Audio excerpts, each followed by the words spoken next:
this is Mama E again.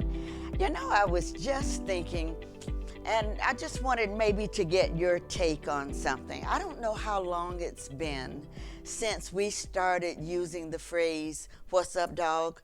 I'm going to say, 10, 15, maybe even 20 years.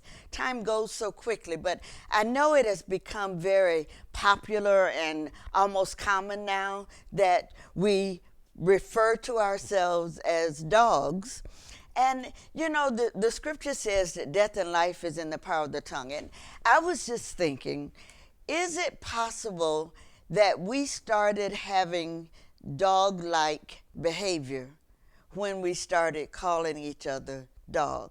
Now, let me tell you where I'm going with that. I was in the mall a while ago, and I saw two people walking toward me, a couple, a male and a female, walking toward me, and they had on matching T-shirts.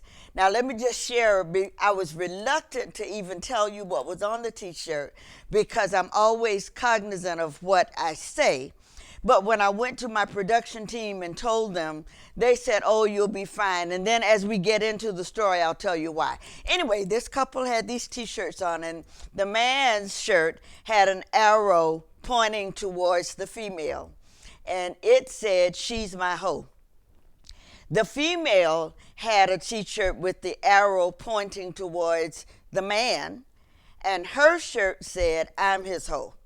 Now, needless to say, my Mama E face just took over. I had to really consciously watch myself because I know I'll start looking funny or sometimes even saying something. So I realized I had no right, so I kept walking. Now, so the fact that I'm telling you that I had to ask my team whether or not it was appropriate for me to even use that word. You know, a hoe when I was a child was a garden tool, but we know how it's used nowadays. And anyway, the production team said to me, "Oh no, you'll be fine," because there was a baby bib that was advertised in one of the big box stores, and it said, "My grandma is a thought."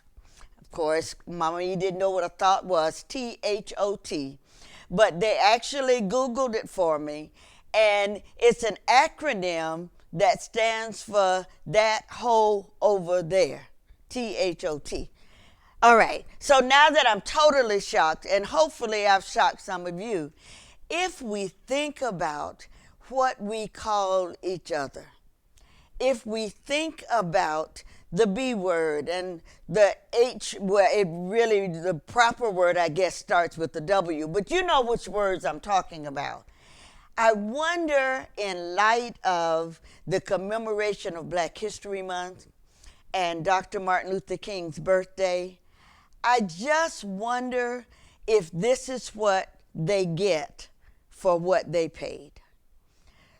The cost that my father and his generation paid so that we could go to better schools and we could live in better neighborhoods and we could be intelligent and we could articulate clearly.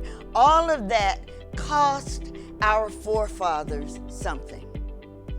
And I wonder if they could come back and they could see that we now call each other dogs.